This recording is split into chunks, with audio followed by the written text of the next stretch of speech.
Good morning, everyone. It's quite a lot of news happening today, but before we get to the topic at hand, I do want to first address the fact that this afternoon there'll be a 4 o'clock press conference regarding a massive development, so we will wait for the news on what happened with the arrest pertaining to the Gilgo Beach murders. And so I know there's a community out there that, as the facts unfold, will be sleeping a lot easier tonight. And a lot of families whose lives have been just turned upside down, always wondering, questioning what happened, and will the perpetrator ever be brought to justice? Hopefully, after further news is unveiled today, that the answer will be yes. Yes, the day has finally come when someone so depraved of heart, who would kill individuals, innocent individuals, in the prime of their lives, young lives, is finally brought to justice. So we are hoping that this will bring justice to this individual, but also peace to the families. And I, first of all, just want to thank the task force that has really been working hard on this, but especially since it was reconstituted again in January 2022, the Gilgo Beach Homicide Task Force, really focusing hard, putting their efforts, their attention, their focus on doing something that needed to be done, which is why we're here today. So to the FBI, the Suffolk County Police Department, led by Commissioner Rodney Harrison, who's we'll be hearing from later this afternoon, our Suffolk County District Attorney's Office, DA Ray Tierney, Suffolk County Sheriff's Office, as well as all the partners from Nassau County Police and law enforcement here, and to the New York State Police Troop L, which, as the information unfolds, we revealed had a major role in the new evidence that resulted in the arrest of this individual. So that's all I can address at this time, but this is a day that is a long time in coming, and hopefully a day that'll bring peace to this community and to the families, peace that has been long overdue.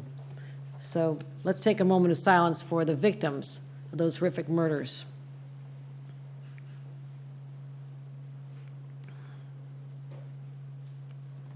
And may God rest their souls.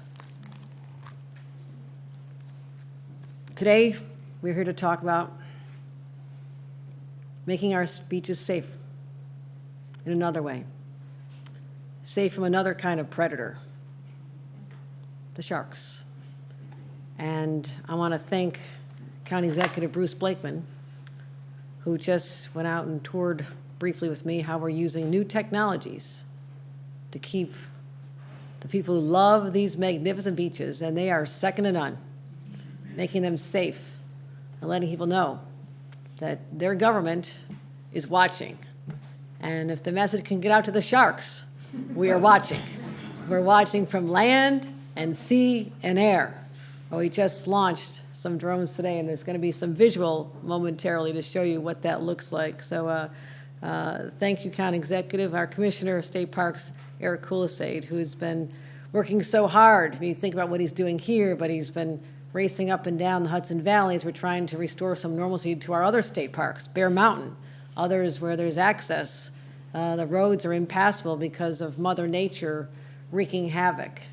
And I want to thank you and your teams for just being on the job in such an intense way. You know you love your parks, but you also want to make sure we're protecting our citizens, whether it's from the raging storms and the threatening winds and landslides and all the other effects of the climatic changes, which are unprecedented, but also protecting our beachgoers all the way here to Long Island. I also want to recognize some of our state elected officials here. Kevin Thomas, our state senator. I want to thank him for his leadership.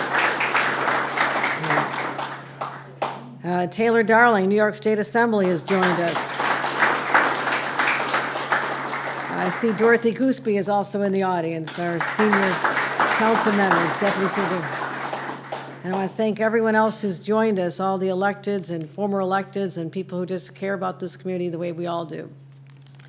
And we're also at a beautiful place. I mean, this place is a place of learning, a place where families and kids can come to recreate, understand the wild, what is on this beautiful land, the beaches, how magnificent they are, but also what's under the water. So this is an eye-opening experience for young people to come and have a chance to, in this beautiful space, have a chance to learn more. So it's also not a coincidence that today is National Shark Awareness Day. They've got a day for everything. And you think about the fact that back in 1975, I don't think a lot of people in this room were born then. We all look so young. But also, people didn't think a lot about sharks until 1975, until Jaws premiered in all the theaters. And so everyone's had this on their minds ever since then. Even if it was their grandparents who saw it, a lot of people were exposed to that particular story. A place called Amityville, which I'm told is not our Amityville. It's a different Amityville. But you think about how rare that was. It was a blockbuster story because it was so surreal and so rare. But it's always been in the imagination of beachgoers, I guarantee it. We went from having one shark encounter in 2012 to 8 a decade later in 1 year. So 10-year period, we have one back then, and just last year we had a record 8. And the sharks are coming closer, and this is the good news. Not that they're coming closer, but they're coming closer because the water's more pristine. It's cleaner than it was 50 years ago. And the habitat is moving, and the species that they feed off of are coming in closer because we've done such a good job cleaning up the water that people swim in and the fish and sharks live in. So that is a good thing, but it's also something that we need to be on guard about. And so giving the lessons of last summer and seeing the change in sharks' behavior, we knew early on, before the season even started, we had to take preemptive steps and get the awareness out there and to do everything we can to keep beachgoers safe. So we're talking about a couple ways we can deploy this, and the county executive will tell you what he's doing locally as well as what our commissioner is doing. But part of it was making sure that we have money to embrace the new technologies. And what I saw on the back of a state police boat just a short time ago was the use of drones that are launched by a highly trained young person who is living the dream, given that he was addicted to video games growing up. His words, not mine. But a dream job for him as he's launching drones that are going up in the air, scouring the landscape, literally not just looking at the topical area, but can see the shadows and the movement beneath the surface. It was extraordinary, and was sending pictures back of us looking at the drone. So it was really fascinating to see, but I don't assume that many counties have budgeted for drones for shark watching. So the state wanted to step up and do our part, and I thank our state legislators for helping with the resources. So we have $1 million plan where we're equipping communities with high-tech drones to monitor shark activity. And starting today, we'll be providing over 60 of these drones to communities from Long Island to New York City to Westchester, which is our vulnerable areas. And so it's not just the drones, which is great. It's also the training and certification that has to follow that. So those are the steps we're taking. And we want to make sure that none of our communities ever appear on Shark Week, which premieres at the end of the month. But this is an opportunity for us to, again, bring awareness to beachgoers, be vigilant, thank our lifeguards on the beaches who are on the front lines. We all know there's been a challenge recruiting lifeguards, so we actually decided last year to pay them more to entice them to work here instead of flipping hamburgers. Come here, we need you, we need you. We need you to help protect our families and our children in particular. So we're going to be harnessing the power of technology, the human capital of our lifeguards, and making sure we're doing everything we can to literally take the bite out of any future shark encounters here at these beautiful beaches. So I want to thank everyone for joining us here today, and this is just more of a public awareness moment to just say this is out there. It is not a deterrent to come to the beaches. You're not going to find more beautiful beaches than you find in the state of New York, anywhere. Anywhere. And I'll take on any governor anytime who challenges that, even Florida, because I'm so proud of what we have here and how we've kept up the beauty of these beaches, especially through the work we do with our state parks and working with our local county parks personnel. So with that, I'll turn it over to Commissioner Hochul. If you've had a chance to watch the drones, am I supposed to click something to cue it up to see the technology? Oh, you did already played? Yep. Was it great? Okay. All right. Was it great? Okay. There you go. See, this is the message. You don't see any. So all the beachgoers come. There's nothing there to worry about. So that's the message of today. But with that, Eric Kulisay, thank you.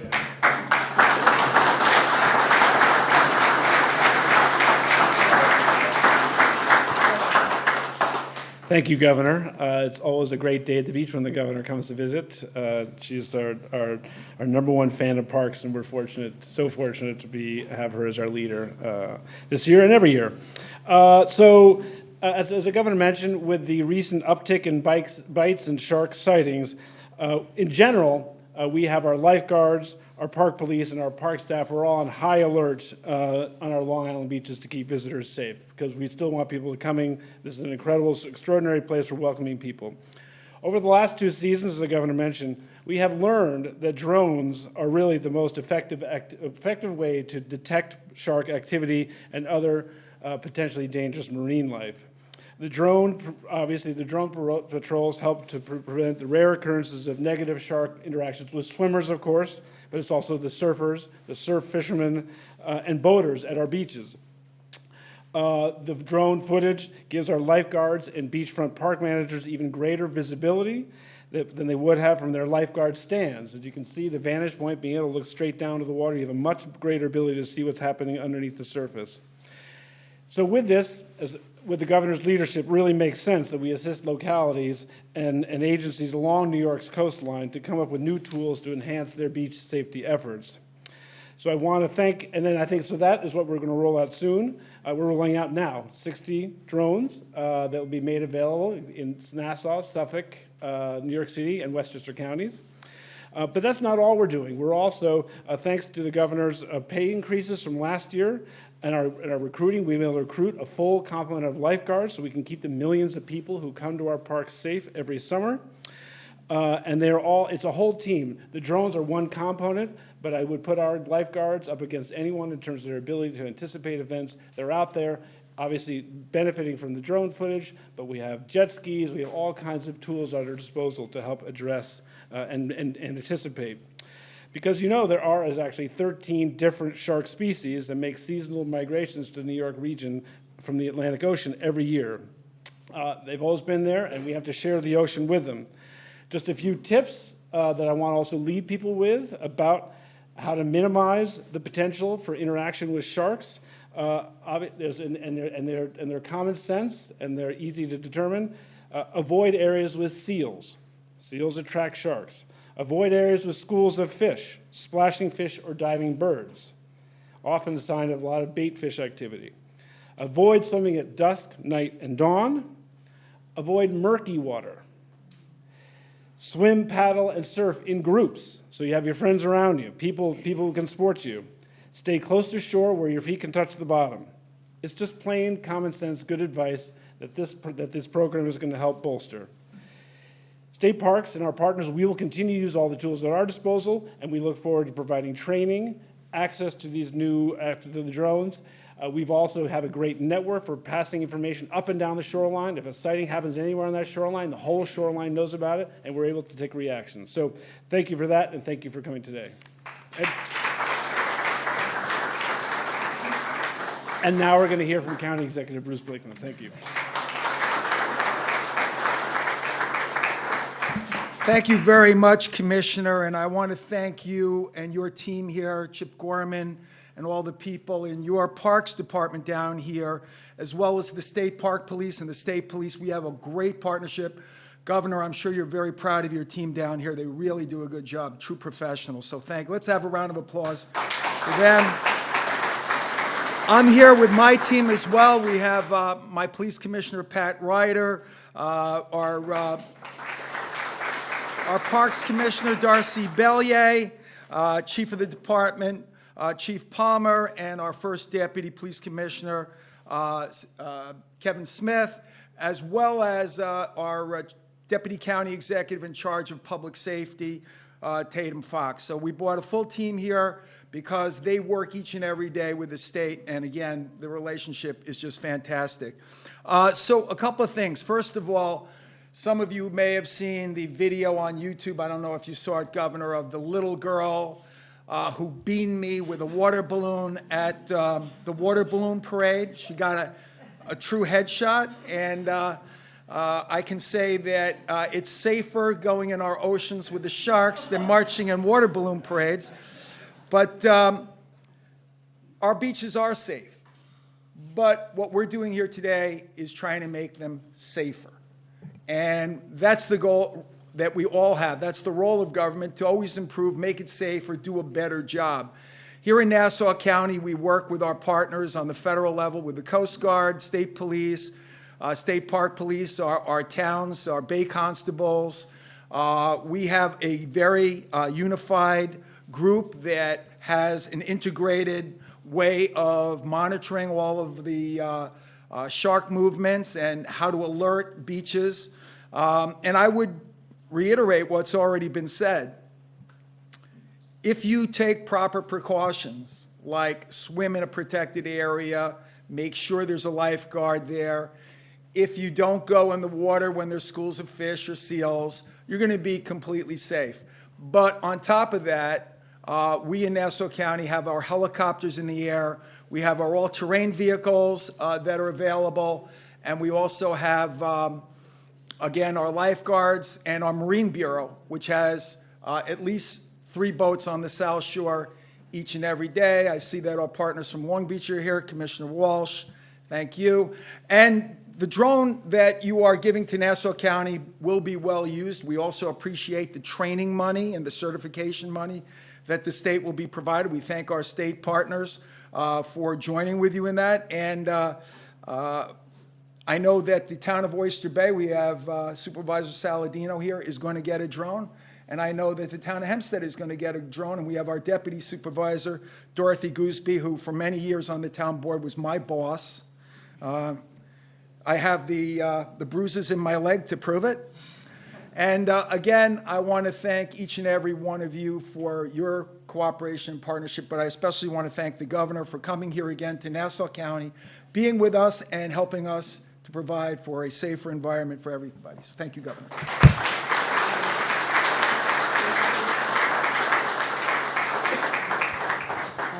I was remiss in not acknowledging Assembly Member Dave McDonough has joined us here as well. I want to thank you. I apologize for the slide. If we can get a picture with the elected officials, I want to show you in person what a drone looks like. Come on up, elected officials.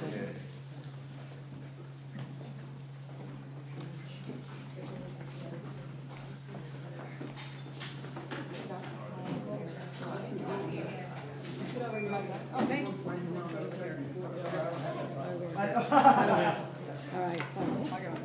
I have a haircut already.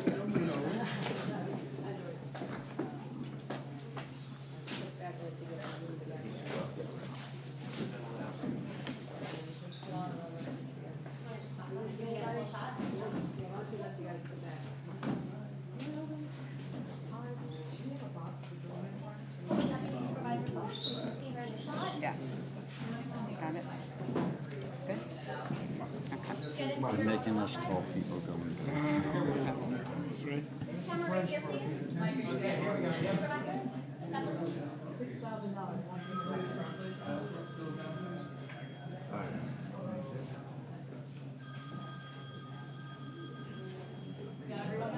That's cool. I know.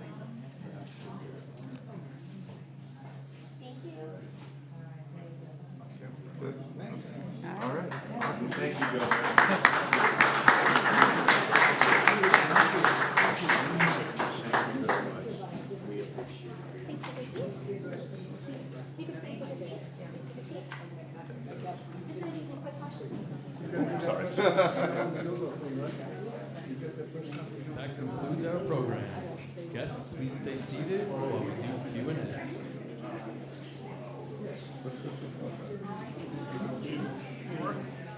To the press in the back, the governor's going to take a couple questions now. We have time for about 2, so if you could raise your hand. Okay, right, we got to call on, okay. Yep. Anybody from the press? Miles.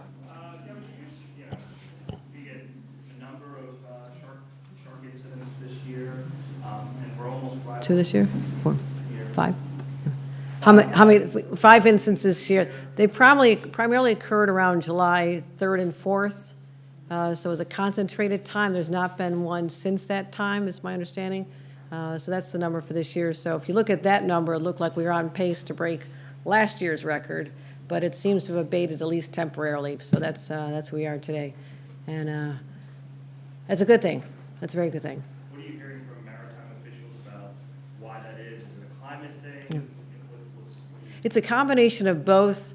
Over the last 50 years, extraordinary measures have been taken to clean up the water here, to make sure that it's safe for swimmers and to deal with the pollutants that were really compromising our beautiful beaches and the quality of the water. I mean, we saw how industries came and went because of the pollution, and they couldn't sustain that any longer. So we have done a lot here, particularly on Long Island, and I thank everyone who's been involved in that effort. And as a result of that, more of the, when we think about the food chain, the sea creatures that are consumed by sharks have been moving in closer. Therefore, the sharks are following their dinner, literally closer to the shore. So in one sense, it's a very good news story about how pristine our beaches are, how clean the water is, but that has also drawn them also. And there's also another theory, and I don't know if this is proven, about the fact that the waters are warmer from climate change, and that also could be a driver. I've seen both arguments, but either one are circumstances that were not there before, which is why you'll see